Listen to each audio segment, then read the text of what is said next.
morning all, and thanks for the opportunity to Selco and Trow for the opportunity to come and share with you some of the scars I've had working in sustainability over the last 10 or so years. And I want to ask you this morning, I know you've been talking about technical stuff all week, and I know you've been talking about commercial stuff all week. Take your commercial hats off. What I want to talk to you today about is how do we work as a livestock sector, how do we work as dairy to build a narrative to demonstrate that we're a responsible sector producing great nutrition. So often we're challenged with single issue topics such as greenhouse gas emissions or welfare. We've got an immense amount that we offer back to society and the planet, and we've got to build that narrative and tell that story in a really responsible way. So I'm just going to take you through a bit about the Dairy Sustainability Framework, a bit about Pathways to Dairy Net Zero, some of the work we're doing there in a collaborative way with the dairy sector, and then maybe some other projects that I'm involved with that may be of interest to you moving forward. So, not as it says in the program, global advances in dairy sustainability, not advantages. We do have advantages, but we've got some challenges as well. But I mean, it's about driving change across the value chain. And the thing I love about the concept of sustainability, to me, it's not just about environment, it's not just about social, it's not just about the economic, it's about all three of those and how they interact. And that's part of the building of our narrative. How do we make sure this happens? And sustainability, I believe, drives a more mature dialogue in the value chain. So in terms of what used to happen was the customer of dairy would say, I want this done and I want it done yesterday, tell me when it's done. Now it's about how do we sit down around a table, how do we drive this agenda, and how do we make sure we're all successful in this value chain? Because as a buyer of dairy, if I don't have a sustainable supply of raw materials, I don't have a sustainable business. So it is about this collective, collaborative working. Those of you who know horses will know what's on the eyes here, blinkers. And I think we need to widen the blinkers, not only in those we're trying to engage with, those stakeholders we want to engage with, but our own industry. How do we think widely, more widely, about what that message is that we're trying to send from dairy? Because we have great impact, we can tell a great story, but we've got to get it out of the single issue topic. What else do we offer? And then how do we tell that story? How do we build that narrative going forward? Bit of context for you. Dairy packs a punch, okay? 1 billion people strong. 1 billion people working in dairy across the world, or dairy supports 1 billion people. 600 million people living on dairy farms, another 400 million supported by full-time jobs in the dairy sector, and then there's another 200 odd million people like me who rely on the dairy industry for a living. 133 million dairy farms globally, 37 million dairy farms run by women, 80 million women working on dairy farms. Already we're starting to build a narrative about the importance in dairy beyond greenhouse gas emissions, beyond welfare. It shows the importance of dairy globally. Dairy is number one traded commodity by value, number three by volume in agricultural commodities globally. So we are an important industry, but we've got to back that up with the evidence of the great stuff we're doing. So the Dairy Sustainability Framework is about monitoring our continuous improvement, not a point-in-time assessment, like so many things we have to do, but how do we show how we're growing, we're developing, we're becoming more sustainable? We're working in a biological system. Things don't change overnight. So how do we monitor and track that change? No other sector has this in in agriculture. And we're able to track our change. We've been launched in 2013, and we've been monitoring and reporting our progress since 2016. But here again, our mission is about making sure we cover off those three pillars, the economic, the social, and the environmental, and making sure they interact, and no action over here causes detrimental impacts over here that we're unaware of. As JJ said, we cover 30% of global milk production, which is 50% of global formal milk production. Not all milk goes through a processor in the world. We've got to try and get that informal market into the formal area so we can actually influence their behaviour as well. But this comes back to a really important point. When we're trying to influence stakeholders and demonstrate we're a responsible industry, most of those policymakers and ambassadors I have to deal with and talk about dairy want to see change at scale. Now, I'm not saying I'm changing every one of these farmers that are operating in this or the volume of milk, but we have an opportunity to coordinate and influence and change the sector globally. So This will be impressive to some. Size and age actually does matter. We launched in 2013 and we've now got over 1,000 members reporting through the DSF. We turned 10 last year. And so that's important. We've stood the test of time. And when we go in and talk to people, we're not just some organisation that's set up after COP26 in Glasgow where they started talking about methane. We've been going a lot longer than that. We've been working on methane a lot longer than that. It's not just something that somebody else has asked us to do. Our governance is by the dairy industry, and the organisations up there are global organisations, have an interest in making sure that dairy is a responsible sector. But then we have regional representation as well, because we don't want to implement something based in my office in the UK that doesn't work in Latin America or Asia or somewhere like that. We've got to make sure we have that coverage. So we're totally run by the dairy sector, the Dairy Sustainability Framework. It's not set up by someone else who thinks it's a good idea the dairy sector could monitor and report.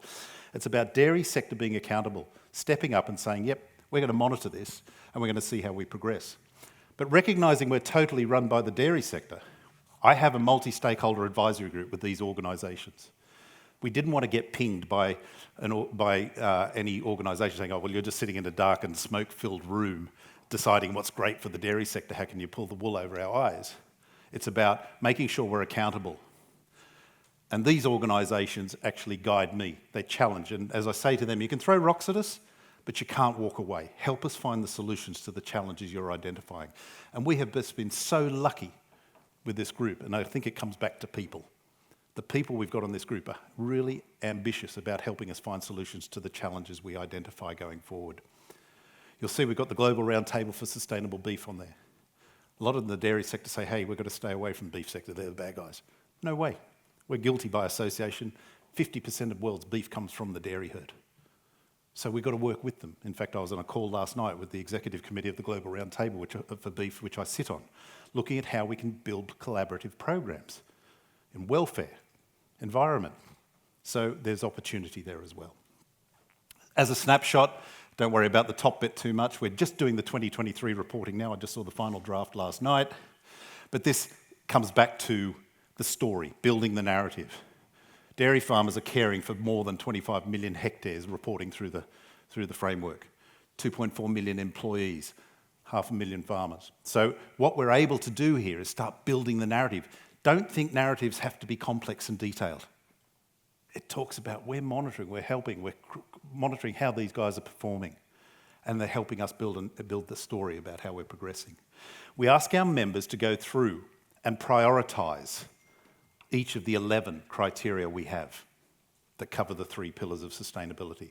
And in 2022, for the first time since we started, animal care became the #1 priority globally over greenhouse gas emissions. Every year before that was greenhouse gas emissions. You can see the narrative coming here. We've got a story. We can engage with people that are saying welfare's up there as well, but greenhouse gas still remains there. But as we move into the more emerging parts of the world, you'll see rural livelihoods and market development start to increase as well. But it helps us build this narrative. Our model here is go through and prioritise. You don't need to have an improvement program in all 11 criteria. Find the material ones to your business and focus on those and do it well. Don't try and do everything and not do a good job of anything. And that's the model we take with the DSF. And I'll just share with you how we build the narrative. So, for example, we use very simple indicator metrics that we collect globally and then aggregate this data. We never talk about any one company or one country. We talk about aggregate dairy. So in 2018, for this topic of soil quality and retention, we have 2 soil criteria. The indicator for that is how many farms have a soil quality management plan. That's our indicator. How many have that? So in 2018, of the 114,000 farms that have prioritised that criteria globally, 20% had a management plan in place and were implementing that. So here again, we're starting to tell this story that there's 20%. Yes, we've still got more to go. We're not saying we're great, leave us alone. We're saying we're monitoring this and we know where we're at. But in 2019, we grew that by 16% across the world. So 16% more of that 114,000 had management plans in place over the year. But then over the transition from 2018 to 2019, we got another 215,000 farms prioritising that criteria. So we're rebaselining. And then for 2019, on that 329,000 farms, 12% of those farms had the soil management plans. We're able to tell the story. That there's two here about the growth in number of farm soil management plans are in place, but also the growth in number of farmers globally who are taking more interest in managing their soil responsibly. Simple stuff, but it enables us to tell the story. Something we started in 2022 was reporting gender mix across the value chain. And the numbers underneath the donuts there, as we call them, are the percentage of milk volume that was able to report in 2022. We recognise that not all members were able to report that. In fact, this year has had a substantial jump in the volume they're able to report this. But here again, we're able to show how dairy is a great industry for gender mix as well. Simple stuff, but it enables us to demonstrate this to others. We do an annual report. Next one's going to be launched on October 14, and we do it in 6 languages. Here again, we used to do everything in English. Why, when we're a global organisation? We've got to make it easy for our stakeholders to listen to us, but also for our own industry to engage with us. So 6 or maybe 7 different languages. We're possibly going to do it in Hindi this year as well. But make it easy for our stakeholders to access the information about what we're doing. And just to give you a bit of a headline, we're up to 265 billion litres. This is hot off the press. So we've grown by 3.6 billion litres. 2.6 of that's from new membership, and the balance is from existing membership growth. We're 30% of global milk production and 52% now of global formal milk production. Over 1,000 organisations reporting in. Greenhouse gas emissions comes in number 2 after animal care. It remains at number 1, followed by rural economies and then biodiversity. And something else we've started reporting this year. We ask our members, like I've got a multi-stakeholder advisory group, each of our members has one at a local level. That local level allows them to listen to others. 2 ears, 1 mouth for a reason. We as an industry need to listen to our stakeholders and say, what's your thinking about dairy? What are your concerns? Talk to us. But these local management groups help our members get it right. They come at things from different angles. So you might have an academic on there, you might have a local government official, you might have NGOs, you have farmers on these groups. And what we've done this year is published across all our membership the makeup of those local groups of our members. I've had the Chileans come back to me and say, hey, just last year we put a consumer organisation on our group. It's fascinating what they're saying to us about how consumers are perceiving dairy. They're not there to make decisions for them. They're a sounding board, and a really powerful sounding board. But from what I see and what I hear, they also become ambassadors because they see dairy's trying to get it right. Dairy's not saying it is right, dairy's trying to get it right.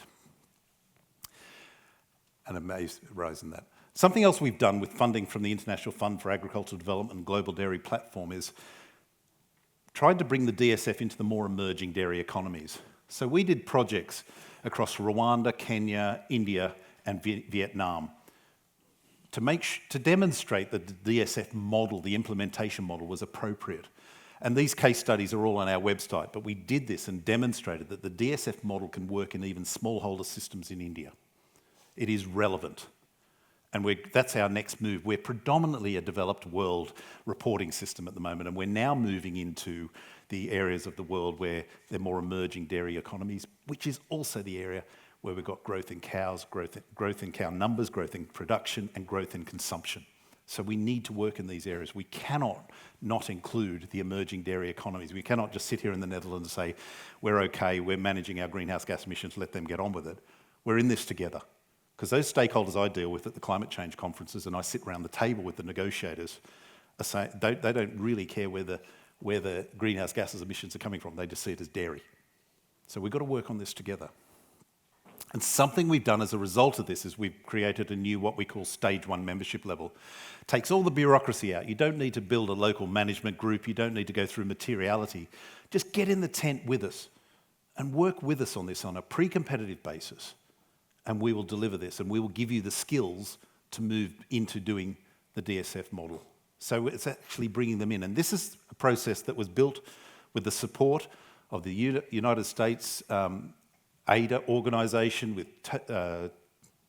TNC, can't remember, NGOs as well, that got in here and helped us develop this because they saw the need to have emerging dairy nations where there's lots of growth going on to be part of this process. So what we're actually doing is trialling this stage 1 pilot in India. So we've got one project in Jharkhand province in India with 55,000 farmer suppliers, and I'll tell you a story about them at the end, and another one in Andhra Pradesh with 127,000 women-only co-op, women-only farmers. I met with them last time I was there. It was a wonderful experience. I sat in front of probably about, not all of them, 50 of them, and I said, how many of you were dairy farming 2 years ago? And only 30% put their hand up. The balance would come into dairy farming. What other country in the world do you get growth at 6% in the dairy industry a year? But another way of looking at how the DSF model and how dairy is empowering communities across the world. I went and visited one lady farmer, and she goes, you know, I have no education, but my son, he's coming down here now. He's at university now because of dairy. We're able to pay for him to go to university. Couldn't do this without the support of the National Dairy Development Board of India, who are our partner in this process and also sit on the board of the DSF. So very different examples, and I'll come back to you with a story at the end on the Jharkhand one. How do we use all this data we collect? So I don't know what I did to upset people, but I have to go to these climate change conferences and sit at the negotiating table on agriculture negotiations. They are like watching paint dry sometimes. Frustrating. But we're able to be there. I'm lucky enough to sit there as the representative of the private sector at the negotiations. They don't see me as the representative of the private sector, they see me as the dairy guy. And what I'm able to do is take all this data, this aggregated data that demonstrates how dairy's trying to get it right, and we're progressing, or not. We're quite open about that. Important if we know we're not progressing as well. We started in COP27 in Egypt, where agriculture was definitely on the agenda. And we thought, oh, well, with a cynic in us, thought, well, they're an oil-producing nation. They want to deflect away from oil. They want to bring agriculture into it. But actually, they've done us a favour, because we got a new agriculture negotiation process that involves a couple of key terms in there now. Food security, dairy's got a critical role to play there, and implementation, about doing stuff, not just talking about it, but implementing. And JJ mentioned Pathways to Dairy Net Zero. We'll come on to that. We're able to drop this information into meeting with ambassadors and negotiators from right across the world and share with them what dairy's doing. But there's so many other initiatives that we're involved with where we have these negotiators and ambassadors say to us, thank you. We have lots of people coming to us with lots of emotion and no evidence. What you're giving us is the emotion, but you've also got evidence backing up. We don't lead with the data. We tell the narrative, but then we're able to back it up with information that we've collected from our members. So that's Dairy Sustainability Framework. Another industry initiative is Pathways to Dairy Net Zero. Now, this is about taking what used to be greenhouse gas emissions at the top. Global Dairy Platforms Board looked at this and said, this is great, but we've got to do more. We're not stopping here. We want to do more. Greenhouse gas emissions, number one, was, now animal care, but it's still up there at number 2. We built a partnership to actually drive and demonstrate what dairy is doing under the net zero banner globally. It's not about telling the industry what to do, it's about capturing what the industry is doing and trying to find a way to build that narrative around how the industry is progressing towards net zero. So a partnership of these organisations is set up. Global Research Alliance on Agricultural Greenhouse Gas Emissions and the Food and Agriculture Organisation are part of the program as well. But we're now working collectively across the dairy sector to demonstrate and drive change in the dairy sector globally, but acknowledging food security, the nutrition, livelihoods and economic growth, health and welfare, animal health and welfare, and the climate and natural resource use. So these are the key components of the work. And let's recognise that we have one diverse system. I don't need to tell you guys that. You know how diverse dairy can be around the world. But we've got to acknowledge that and find solutions for our colleagues across the planet. Many of you will have seen this chart before, previous one from Gerber et al., but this is one published out of GLEAM, which is the FAO model for looking at climate in 2022 or 2020. Every one of those dots is a different country, okay? Greenhouse gas emissions per kilogram of fat and protein milk. Up the y-axis, on the x-axis, we've got the production. So low production, high emissions, okay? You've seen this chart before, I'm sure. a Heineken to whoever knows what country that is. But each one of those countries, we've got a long tail. And it doesn't take much to start reducing your emissions in terms of productivity. But when you think in sub-Saharan Africa, the average yield of a dairy cow is 400 litres per lactation. If we could just double that, wouldn't that be great? We can. So it's finding ways to do that. So what we've done in Pathways to Dairy Net Zero is tried to break down the production systems, not have too many, but have different production systems that allow us to build solutions for those types of production systems. So a farmer can sit here or an industry can sit there and say, that's like our production system, we'll try those things. Because when you look at these production systems and then you look at the profile of the greenhouse gas emissions, I'm not expecting you to see every chart, just look at the red bits on each chart. Look at the red bits of the methane enteric. Look at the red bits between the farms out here and here. What that allows us to do is understand there might be different interventions for different production systems. We know that, but what are they? Then we can start helping our industry globally with finding what they could look at as a potential solution to those challenges in terms of emissions from their production systems.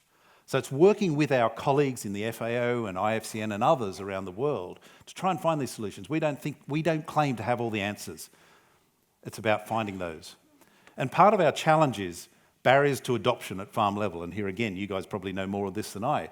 But if we implemented every bit of science we knew now across the dairy industry, we could probably reduce emissions by about 40% now. But they're not being implemented. We've still got these barriers to adoption. We've just had colleagues from the Scottish Rural College and Australian National University look at a study on barriers to adoption, looking at what we can do, and this feeds into the work that I'll talk about in a minute on that Trow's supporting. We also recognise that there's stuff coming down the pipeline, stuff on the market, but it needs scaling to have any impact, and there's probably another 35% of the emissions. But then we also recognise that there's more research needed and there's more technology needed in order to achieve our goal of net zero. We're very open about this, but that doesn't stop us and say we're going to wait until that comes. We're starting that process. Now what we've got to do is quantify the impact of those actions and how we actually quantify that and build the narrative about our continuous improvement. So Pathways is set up into two key areas, in developed economies and emerging economies. In the developed economies, we've got 4 key tracks: methods, frameworks, looking at how we deliver those, accelerated implementation and research and development, and then we've got policy making and partnerships, and then lighthouse projects. How do we demonstrate what we're doing is right? So we've got 3 to 4 key actions at the moment. We're doing a lot of work with the Greenhouse Gas Protocol, if any of you have any answers on that. Land sector and removals guidance draft has been put out there. It wasn't great for commodity agriculture. So we've been doing a lot of work on that and trying to influence that, and I'll talk a bit about that in a minute. We've got a work stream on dairy processing, which Tetra Pak are funding. It's not only for Tetra Pak. Any organisation can join this. They put the money in to make it happen. And so we're looking at from a processing perspective, what can the dairy industry do to reduce emissions? Methane, going back to my statement earlier about COP26 in Glasgow, we needed to develop a good narrative about what's dairy already done and what do we already know and how we're implementing that across the industry. Because a lot of stakeholders think we've done nothing until COP26 when suddenly methane became the buzzword. And then, thanks to Trow, we've got the animal nutrition pathway because we recognise that that is one of the key levers we've got globally where we can have a huge difference. So in terms of carbon accounting, just quickly, the land sector and removals guidance, I don't know if any of you have had a look at that, but it wasn't great. What they wanted to do was to quantify greenhouse gas emissions from your supply base. If you're an Arla or if you're a Nestle or whoever, you needed to have direct traceability to individual farms of the product. You can't do that. We saw a lot of cost in terms of stainless steel and segregation and no benefit. So we've argued that. We actually wrote a paper to the World Business Council and said, this ain't right, this won't work. And we knew other commodity agriculture where products are commingled at an early stage, it just wouldn't work for them. And we've managed to make a change there. They've changed the way we can account for this. We've got more work to do. We have 8 key work streams we're working on collectively. Dairy organisations coming together to try and solve the challenges so we can all report in a consistent way instead of having different ways of doing things. How do we do this together and move forward together? And the key one, and it's going out this week, an RFP to some consultancies, what we wanted to do is develop a a sector, mass balance chain of custody guideline for dairy globally on how you report greenhouse gas emissions through the Greenhouse Gas Protocol. Our concern is that you'll have Danone wanting one way, Nestle wanting another, and other customers wanting alternative ways, and dairy co-ops are spending more time in their office filling in different forms as opposed to getting out and making a difference on farm. That's what we're trying to do. So we're working with dairy sector colleagues across the globe to try and build common methodologies and protocols that allow us to do things in a consistent way, so we're not spending all our time trying to work out how did they get that figure. We know.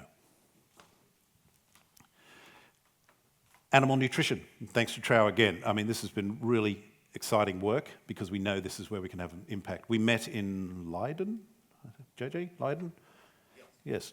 And last year, and we brought a group together of specialists, and we started big and then narrowed down. Where are the key levers? What we wanted to do was push the boundaries. We even had attractive people there at this meeting, not just intelligent people. And we started big about what can we do, and then where can we have the greatest impact if we work on this together. So out of that meeting came 4 key work streams, and JJ, if there's any questions on these, you've got them, because you're leading this piece of work. Optimising dairy farming systems, improving nutrition systems, improving innovation adoption, which is now called I2I, innovation to impact, building a database of GHG and mitigation innovations. What we want this to do is share this with the industry. It's not just for the people who put money in or intended. It's about how do we do this and make it available to the wider dairy community globally. These are the things you can do collaboratively, and the more that get involved, the more applicable it will be, and more applicable it will be for everyone across the globe. And that's the important thing. How do we make life easier for ourselves in a quantified way? Pathways to Dairy Net Zero is also working in the emerging dairy world. These countries here, we did some work with Cornell University and FAO, I think it was, and the Global Methane Pledge. These countries here represent 31% of global dairy methane emissions. Not methane, greenhouse gas emissions. So what we're doing is working with these countries, with partners again, trying to get funding from the Green Climate Fund to help their industries improve their efficiency. So working with all these organisations. In Africa, we've got a program with these 4 countries. We're putting in an application to the Green Climate Fund that'll bring in, we've raised $3.5 million just to do the application, would you believe? But that's going to draw down $400 million US to help those countries, 100 million each, to help their countries' dairy industries improve their efficiency and lower their greenhouse gas emissions. We're doing the same in the Americas, Uruguay, Costa Rica and Colombia, about a year behind the Africa one, and we're working with CAF, the Latin American Sustainable Development Bank there, to do that one. And we have just started, not in Vietnam or India, but Pakistan. We've just started one in Pakistan, looking at how we can draw down funding from the Green Climate Fund for them as well. So it's not just about out there, rah, rah, dairy, aren't we great? It's about how do we help our industry find solutions that are right for their industries to improve the efficiency and quantify the greenhouse gas mitigation that they can implement. Just some other stuff we do collectively as an industry, and your common theme through my presentation here is about how do we work on this stuff collectively and pre-competitively. We've got a global methodology for carbon footprinting for dairy. We also did one for carbon sequestration in cattle production systems. These are both freely available. If you want to know how to incorporate those, this is your model. We've done public consultations on these. We've done work on GWP Star on quantifying methane. Where is it appropriate to use that methodology? A lot of organisations around the world saw that as our saviour as the livestock sector. The role of animal health in national climate commitments, really important. In fact, this document here we published in 2022 has now led to potentially a $10 million project that we're going to do over 8 different countries across the world, funded by the Global Methane Hub, looking at how we can incorporate improved animal health in a country's national climate commitments. Now, as a livestock producer myself, I could keep meticulous records of my livestock, but nobody ever looks at it. They wait for a time of war when they come and look for it. If they could take my documentation and feed it into saying, hey, we're actually part of the solution here, guys. We're not just causing greenhouse gas, we're actually part of the solution. That's what I want to see happen. And that's what can happen here. How can a vaccination program in a certain country be quantified in terms of reducing greenhouse gas emissions at a national level? The challenge we've got now, and as I found out talking to governments about this, is nobody in government has time to go and read a document like that and say, how do we do this in our nationally determined contribution? How do we do this? And nobody wants a responsibility, and it requires them talking to other departments, which is often a challenge in government. So the next project that I just referenced is about how do we bring it to life? How do we bring that document to life, showing different examples? We're doing Uruguay, we're doing Kenya, Ireland, maybe Vietnam. Different examples from around the world about how they approached it. Another one that might interest you. Some of you might have heard about this program. It's one I'm involved with. It's a group of organisations that have come together about new technologies coming onto farm as mitigation for methane. Okay? And what it is about coming together again and developing a consistent methodology about how do we report conservatively, but in a science-based way, about mitigation from new technologies being introduced on farm, feed additives and things like that. So, it covers off what needs to be done before a product comes to market, in terms of if I'm a dairy processor and you come to me with your fufu dust and say this is going to solve all your problems from methane, what are the questions I need to have answered before I consider you? The science that sits behind the product, data quality, and then conservative reporting. The industry is, we now call it green hushing. There's not a lot of reporting going on from the industry using new technologies because they're scared of being accused of greenwash. This project's all about how do we help our colleagues across the industry report in a responsible and conservative way so that risk of greenwash accusation is reduced. So it's science-based. We went through a 6-week public consultation. It's pretty technical. Those of you who are statisticians will love it. We have documented responses for all the work we've done in terms of the feedback from the consultation. And we've got a question mark over what is that discounting factor we apply? Because the science doesn't tell us what the discounting factor is to be that conservative approach. It informs the decision. So it's really a decision by the industry about what is acceptable to us where we feel that we're not going to be accused of over-reporting the mitigation. So it's about balance between robustness and practical application as well. It's quite complex. But here again, it's about getting the industry to do things the same way, based on an evidence-based protocol. So I've got to look to my notes here because I always forget something. So this is India, the power of dairy. Last slide, you'll be pleased to hear.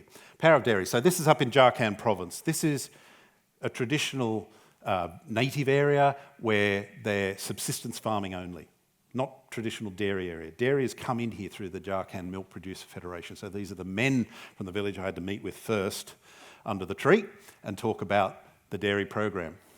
And these are the women who deliver the milk, and the guy in the middle there with the hat on, he's the man who procures the milk. Even if these farmers produce 750 grams of milk a day, the processor will accept that. There's the cows, never traditional dairy area. While I was there, an AI technician turned up. This is someone who never came to this village before. Okay? They have an SNF tester, they don't do milk quality, and the milk's collected here and they try and get it to the bulk chiller, which is 20 minutes away, run by a group of women. They run the bulk milk facility, it's 20 minutes away. They try and get it to the bulk tank within 3 hours of collection. The day I was there, it was 42 degrees. What's that? Anybody know what that is? It's an anaerobic digester, Indian style. 2 cubic metres, $300 US, 2 cows will fuel that. This lady who owned that digester with her 3 cows has gas to cook in the house now. There's a hose pipe running from that. You can't quite see it, but normally there's a hose pipe running off the top, straight to the house. Before this gas was available, that lady used to spend 3 hours a day going to the forest collecting firewood to burn to cook food. Now she has gas on tap, literally. Even got a turbo button if the gas is getting low in the thing. So here again, her health is better. She's not breathing in smoke. It's cleaner burning fuel. You're managing methane or greenhouse gas emissions more effectively from the digester. They get digestate out of that they can spread on their own farm, but they can also sell the digestate from the digester to a local cooperative that dries it, and that's it drying either side of the photo here, because you can do that in India in 24 hours. They spread it out on plastic, dries in 24 hours, add some rock phosphate, and package it up and sell it to cities or back to the farmers for fertiliser. These farmers can now double their milk income through the sale of digestate. So they can actually create greater economic viability. Here again, the power of dairy is immense. Doubling their milk income, their kids are getting better education. The ladies' health's better. They've got greater community value for the women in the villages here. They're running the bulk tanks collection centre. There's so many wins. It's not just win-win, it's win-win-win-win-win. There's so many opportunities, and sometimes human nature, we make things more complex than they need to be. This is a really simple approach. Okay, in this part of the world, health and safety might stop you, but it's a start, and it makes us open our eyes and say, actually, can we do things more simply? Let's put our heads together collaboratively and see what we can do and build that narrative and share with others how the value of dairy globally. I'll stop there, JJ.